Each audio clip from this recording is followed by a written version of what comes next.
Hi, my name is Dale Comstock. In this video, I'm going to discuss a weapons disarm technique for handguns.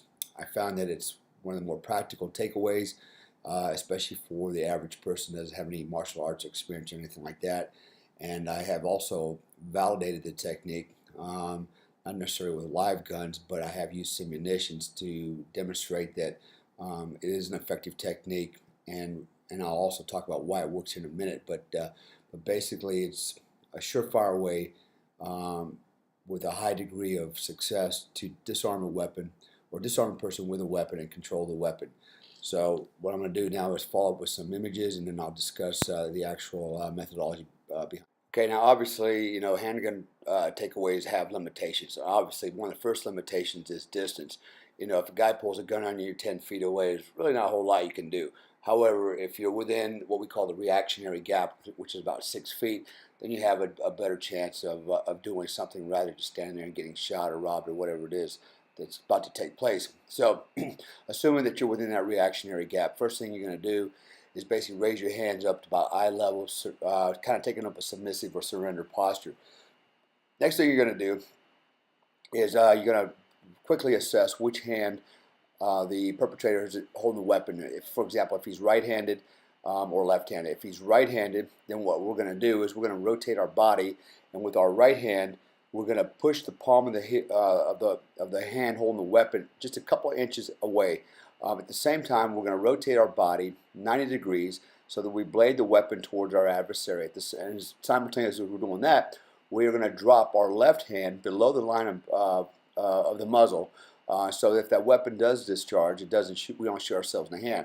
So the reason we're turning our body sideways is we're creating a smaller profile where we're taking our right hand and pushing the weapon off center by about 2 inches, and we're creating space. So if that gun goes off, which it probably will, there's a good chance it's going to miss. Secondly, now we're in position to take our left hand, basically step forward, grab the weapon, as you can see with my thumb and my forefingers wrapped around the slide.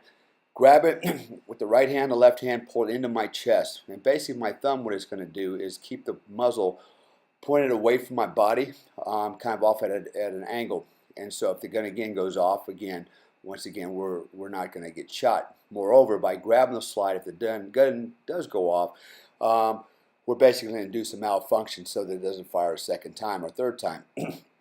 Next thing I'm going to do is now I'm going to keep the weapon tight to my chest and then rotate my entire body, basically pivoting on my feet, on the balls of my feet. So I'm torquing my body, and that's where I'm going to generate my strength and my power. What I don't want to do is go get into an armed contest where it's my arm strength versus his arm strength. There's actually a very effective counter he could do if we ever got in a situation where we try to pull the gun out of his hand. So we want to basically pin the weapon to our chest as tightly as we can and rotate our entire upper body 180 degrees, which what this will do is now torque that weapon in his hand. If he's got his finger in the trigger, he's probably going to break his finger, and depending on the type of weapon and if the hammer's still back, it's a really good chance he's going to shoot himself in that process.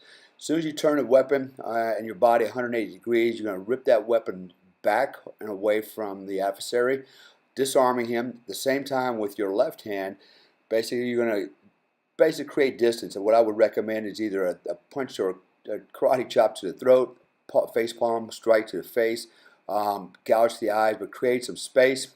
Keep your hand up high, and then with the weapon, if you have the opportunity to use it, go ahead and shoot low. Now there's some other stages in there. What if the gun malfunctions? Then you'll have to jack the slide once and then take the shot. But the most important thing is you took the weapon away, you saved yourself, and now you can create space and move out or continue the fight or whatever it is you choose to do.